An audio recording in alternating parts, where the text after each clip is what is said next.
Hello बच्चों, welcome है आपका केमिकल मैथ्स यूट्यूब चैनल में। उम्मीद है आप सब अच्छे होंगे। स्टूडेंट, आज हम बात करने वाले हैं एक इम्पॉर्टेंट क्वेश्चन के बारे में, जो कि हमारा है prove that root 2, root 3, root 5, root 7 are irrational numbers. तो बच्चों, आज हम प्रूव करने वाले हैं कि इनको कैसे हम इरेशनल प्रूव करेंगे। तो सबसे पहले ये तो हमें पता है कि जी रूट 2 है, रूट 3 है, रूट 5 है, रूट 7, ये सारे इरेशनल नंबर हैं। लेकिन वो फिर भी कह रहा है कि हमें प्रूव करके दिखाइए कि ये इरेशनल है। अब हमें पता तो है इरेशनल है, अब फिर भी कह रहा है वह प्रूव करके दिखाइए।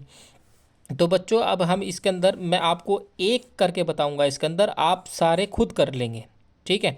तो देखिए, रूट 2 जो है ये हमने अपनी पिछली वीडियो में कर लिया है। सीबीएसई का 2023 में जो क्वेश्चन पेपर यानी कि लास्ट ईयर का जो क्वेश्चन पेपर था वो हमने कंप्लीट अपनी पिछली वीडियोस में सॉल्व कर लिया है। अगर आप देखना चाहते हैं जा कर के देख सकते हैं। तो रूट 2 पिछले साल यानी कि लास्ट ईयर क्वेश्चन आया था रूट 2 का। ठीक है। तो हम इसके अंदर आपको हम बताएंगे रूट 5 का। ओके। जैसे हम रूट 5 का बताएंगे, सेम ऐसे ही रूट 3 का होगा और सेम ऐसे ही रूट 7 का होगा। ठीक है। चलिए स्टार्ट करते हैं। सबसे पहले हम आपको बताएंगे कि अगर हमें इसको, मैं यहाँ से बच्चों रूट 5 का ले रहा हूँ। ठीक है। रूट 5 के लिए मैं बता रहा हूँ पहले। तो यह हमें पता है कि ये रेशनल है, लेकिन प्रूफ करना है कि ये रेशनल है। ठीक है। तो मैं इसको कर लेता हूँ। Let us assume the contrary that root 5 is rational. तो बच्चों, हमें प्रूव करना है कि ये इरेशनल है। तो हमने अज्यूम कर लिया कि रूट 5 एक रेशनल नंबर है। इसके बाद हम मान लेते हैं root 5 equals to A/B। Okay. हमने मान लिया A/B के। ठीक है। यहाँ पर A एंड B है बच्चों हमारे आर को प्राइम्स। क्या है? को प्राइम्स। मतलब को प्राइम्स बच्चों वो नंबर्स होते हैं जिनमें सिर्फ वन कॉमन फैक्टर होता है, इसके अलावा कुछ और कॉमन फैक्टर नहीं होता है।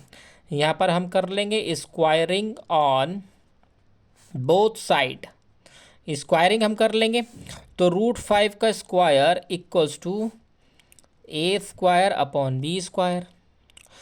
अब यहाँ पर अगर हमें रूट 5 का स्क्वायर करूँ बच्चों, तो ये हो जाएगा 5 equals to A² upon B²।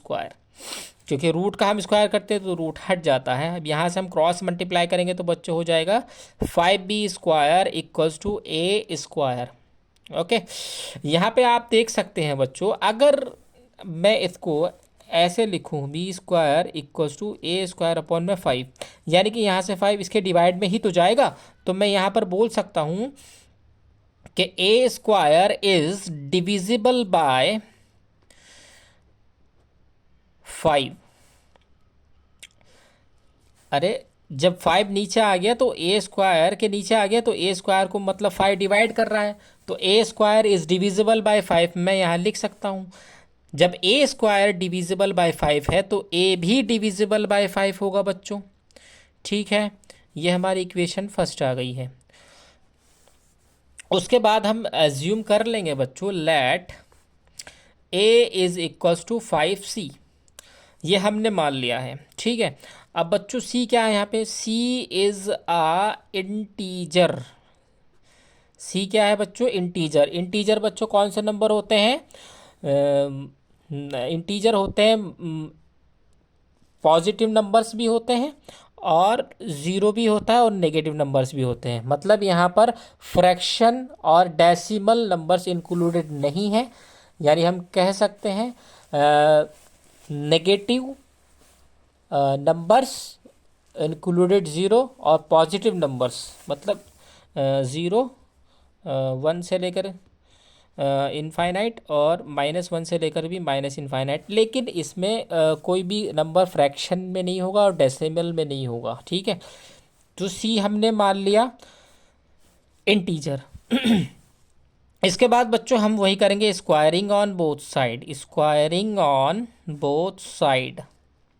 Okay, तो A square equals to 5c का स्क्वायर करेंगे तो बच्चों ये हो जाएगा 25c स्क्वायर।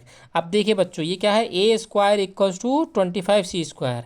अब यहाँ पर ए स्क्वायर किसके इक्वल है, 5b स्क्वायर के।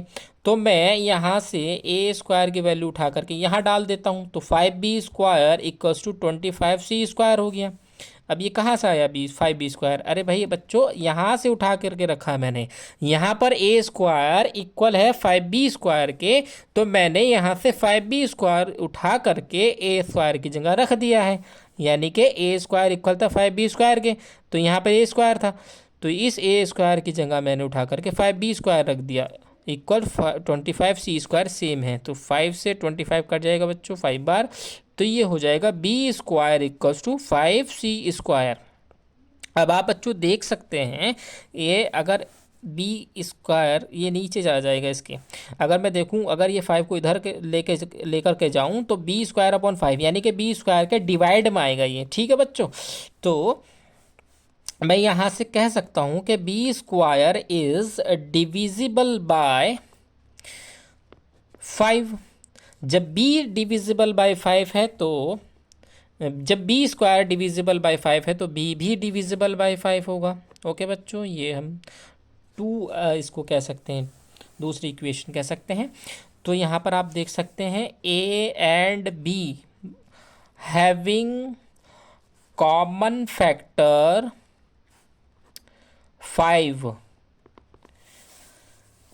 ए और बी के पास एक कॉमन फैक्टर और क्या निकल के आया है, 5। क्यों निकल के आया है कि यहाँ पे देखिए आप ए डिविजिबल बाय 5 है और बी भी डिविजिबल बाय 5 है, लेकिन हमने ऊपर बच्चों क्या माना था, ए और बी को प्राइम है। अब को प्राइम नंबर वो नंबर होते हैं जिनके अंदर सिर्फ और सिर्फ 1 कॉमन फैक्टर होता है, लेकिन यहाँ पर एक कॉमन फैक्टर और निकल के आ गया है 5। इट मीन्स, तो हम कह सकते हैं सो दिस कॉन्ट्राडिक्शन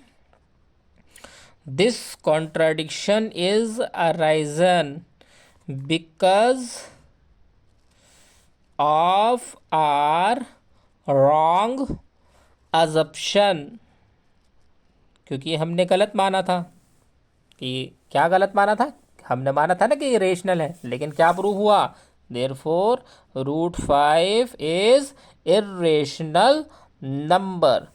अब बच्चों मैंने आपसे बोला था कि √3 और √7 भी बताऊंगा, है ना। तो इसमें कुछ नहीं करना बच्चों, देखो जैसे मैंने √5 का किया है इसी तरीके से √3, √2, √7 तीनों का, यानी चारों एक से हैं। कैसे, अब देखिए अगर मान लीजिए मुझे √3 का करना है तो मैं √5 की जगह रख दूंगा यहाँ पर √3, ए अपॉन बी ऐसे सेम सेम चलेगा, स्क्वायरिंग ऑन बोथ साइड होगी। तो ये जब √3 का स्क्वायर करेंगे तो 3 आएगा यहाँ पर, ठीक है। यहाँ क्या आ जाएगा, 3b square equal to A square, तो A square is divisible by 3 हो जाएगा, ए इज डिविजिबल बाय 3 हो जाएगा। फिर हम लेट करेंगे a equals to 3c, c is an integer, squaring on both side, A square equals to 5 का square करेंगे 25c स्क्वायर हो जाएगा। फिर ऐसे ही 3c का स्क्वायर करेंगे तो 9c स्क्वायर हो जाएगा। इसी तरीके से ए स्क्वायर की वैल्यू हम यहाँ से उठा करके डाल देंगे 3b, 3 से 9 कटेगा 3 बार, तो b square equal to 3c square हो जाएगा। फिर b इज डिविजिबल बाय 3, ठीक है, B square is divisible by 3, B is divisible by 3। इसी तरीके से A B having common factor 3, फिर √3 इज अ इरेशनल नंबर। मतलब कहने का बच्चों ये है कि अगर मान लीजिए हमें √7 का करना है, ठीक है, किसका करना है, √7 का करना है, तो 5 की जगह √7 डाल दूंगा, यहाँ 5 है यहाँ 7 डाल दूंगा, यहाँ 7 डाल दूंगा, यहाँ 7 डाल दूंगा, ठीक है। इसी तरीके से a इक्वल्स टू 7c मैं लेट करूँगा, फिर जब 7c का स्क्वायर होगा तो 49 हो जाएगा। फिर 7 से 49 कटेगा 7 बार, तो b square equal to 7c square हो जाएगा। यहाँ पे a इज़ डिविजिबल बाय 7 हो जाएगा, b इज़ डिविजिबल बाय 7 हो जाएगा, कॉमन फैक्टर बच्चों 7 आ जाएगा, और √7 is a irrational number. All ये समझ लीजिए चारों सेम है। ओके बच्चों, ठीक है। वीडियो अगर अच्छी लगी तो शेयर कर देना, लाइक कर देना, कमेंट कर देना। चैनल पे अगर आप नए हैं तो सब्सक्राइब कर देना। ऐसे ही आपके लिए हम इम्पोर्टेंट क्वेश्चंस और इंटरेस्टिंग वीडियोस लाते रहेंगे बच्चों। Okay, good luck, thank you.